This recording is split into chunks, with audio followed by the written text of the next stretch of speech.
तो आप सभी की पढ़ाई कैसी चल रही है। आज के इस वीडियो में हम लोग सीखने वाले हैं फिजिक्स के मोस्ट 5 सब्जेक्टिव क्वेश्चन जो कि बहुत बार एग्जाम में पूछे गए हैं और 2024 वाले स्टूडेंट के लिए तो काफ़ी ज़्यादा ही इम्पोर्टेंट है और आप सभी को समझना बहुत ज़्यादा ज़रूरी है दोस्तों। तो मज़ेदार के साथ देखेंगे और मैं इतना गारंटी दे सकता हूँ कि मैं जिस तरीके से आज मैं आपको क्लियर करवा दूंगा, वर्ल्ड में आज तक कोई नहीं उतना अच्छा तरीके से आपको समझाया होगा। और कूलम्ब का नियम तो मैंने इतना अच्छी तरीके से बताया है पीछे वाली वीडियो में, उसका लिंक मैं आपको नीचे डिस्क्रिप्शन में दे दूंगा, आप जाकर वहां से विजिट कर लेना। इतना अच्छा से हम लोग कूलम्ब का नियम यहाँ पे हम लोग पढ़ाए हैं कि मैं आप सभी को क्या बताऊँ। इतना ज़्यादा रिस्पॉन्स आप सभी का अच्छा मिला कि मैं आप सभी को क्या बताऊँ। और कूलम्ब का नियम इस वीडियो में भी अच्छी तरीके से पढ़ने वाले हैं, ठीक है, कोई भी कमी नहीं मिलेगी पिछले वीडियो के अकॉर्डिंग। तो आइए करते हैं क्लास को अमेजिंग तरीके से स्टार्ट। पहला क्वेश्चन है कि कूलम्ब का नियम क्या है। इसका उत्तर देखते हैं कि किन्हीं दो अस्थिर, देखो याद रखना, दो गो बिंदुवत आवेश होना चाहिए। दो गो कैसा बिंदुवत आवेश होना चाहिए, वो भी अस्थिर होना चाहिए। और उन दोनों आवेशों के बीच जो लगने वाला बल होगा ना, कौन बल, आकर्षण या प्रतिकर्षण बल, दोनों आवेशों की मात्रा यानी कि जो आवेश होगा उसके गुणनफल के समानुपाती और उसके बीच के दूरी के वर्ग के व्युत्क्रमानुपाती होगा। बस यहाँ पे दो कॉन्सेप्ट समझना है कि ये जो बल होता है ये आवेशों के मात्रा के गुणनफल के समानुपाती और जो उसके दूरी होता है दूरी के वर्ग के व्युत्क्रमानुपाती होता है। ये हम आप सभी को एकदम एग्जाम्पल के थ्रू सिखाते हैं। कह रहा है कि दो बिंदुवत आवेश है, तो हम यहाँ पे दो बिंदुवत आवेश मान लेते हैं, एक बिंदुवत आवेश और एक दो बिंदुवत आवेश। ठीक है, हमने यहाँ पे दो बिंदुवत आवेश क्रिएट कर लिया। चलो हम यहाँ पे एक काम करते हैं, हम इन सब का नाम दे देते हैं। जैसे कि इसका नाम दे देते हैं हम लोग Q1, इसका नाम दे देते हैं Q2। तो देखो यहाँ से ध्यान से समझना, जो कहता है उसको आप नियम को फॉलो करो। पहला नियम क्या कहता है कि ये जो बल होगा, बल इसके बीच मान लेते हैं कि इसके बीच लगने वाला बल जो है वो F है हमारा। क्या है, इसके बीच लगने वाला बल हमारा F है और यहाँ से इसकी दूरी जो है वो R है। ठीक है, यहाँ से इसकी दूरी हमने R मान लिया। तो ये जो बल है, पहला कंडीशन कहता है कि हम समानुपाती होंगे किसके, आवेशों के मात्रा के गुणनफल के। आवेश का मात्रा क्या है, Q1 Q2, तो Q1 Q2 के समानुपाती होगा। गुणनफल बीच में गुना ही है ना। तो पहला कंडीशन तो ये कहता है भैया। दूसरा कंडीशन ये कहता है कि बल कहता है कि हम समानुपाती होंगे, ये जो दूरियां है ना इसके समानुपाती नहीं, ये जो बल कहता है कि हम व्युत्क्रमानुपाती होंगे इस दूरी के वर्ग के। व्युत्क्रमानुपाती कहने का मतलब कि उल्टा, तो दूरी के वर्ग के व्युत्क्रमानुपाती हो गया। यही दो कॉन्सेप्ट से हम यहाँ पे कूलम्ब का नियम निकालने वाले हैं। क्लियर है, यही दो कॉन्सेप्ट से। तो हमारे पास कॉन्सेप्ट क्या आया था, हमारे पास कॉन्सेप्ट आया पहला कि F समानुपाती Q1 Q2 और दूसरा हमारा कंडीशन क्या निकला कि F समानुपाती 1/r²। यही दो कंसेप्ट निकला। अब इन दोनों से देखो कूलम्ब का नियम किस तरीके से आप निकाल सकते हो। तो यहाँ पे आप ऐसा कर सकते हो ना कि F समानुपाती Q1 Q2 बटा का r² होगा कि नहीं, बताओ।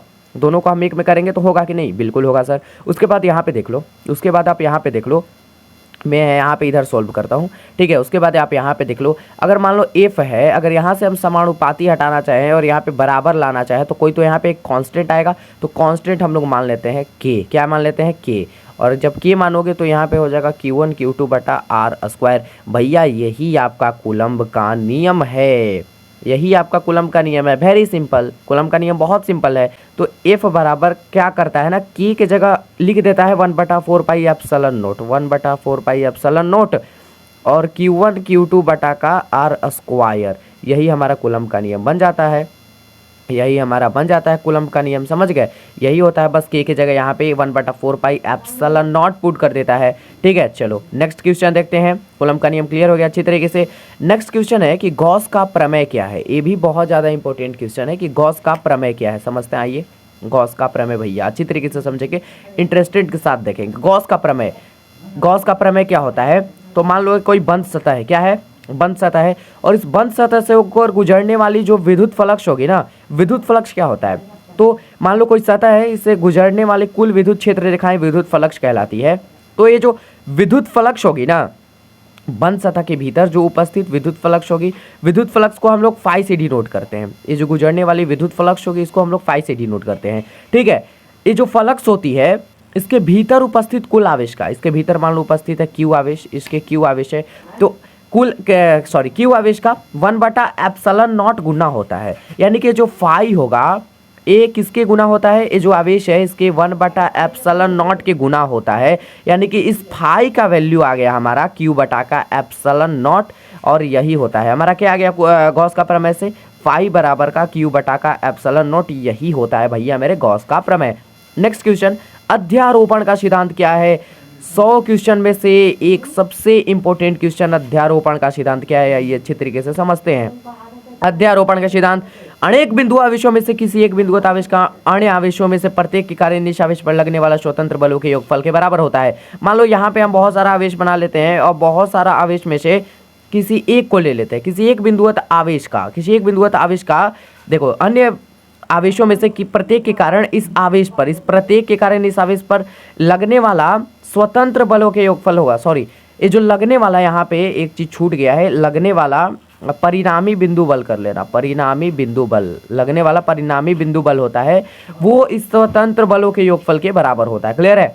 नेक्स्ट क्वेश्चन, विद्युत फ्लक्स क्या है? अभी हमने आपको एक संक्षेप में बता दिया, लेकिन समझ जाओ विद्युत फ्लक्स क्या होता है। किसी बंद सतह से होकर गुजरने वाली कुल विद्युत क्षेत्र रेखाएं की संख्या को विद्युत फ्लक्स कहते हैं। इसे फाई द्वारा सूचित करते हैं, जैसे कि हमने यहाँ पे गॉस का प्रमेय में देखा। गॉस का प्रमेय क्या होता है? फाई बराबर क्यू बटा का एप्सिलॉन नॉट होता है। गॉस का प्रमेय से हम लोग जाना कि विद्युत फ्लक्स को हम लोग फाई से डिनोट करते हैं। आखिरी क्वेश्चन, नेक्स्ट क्वेश्चन, विद्युत क्षेत्र रेखाएं क्या होती है?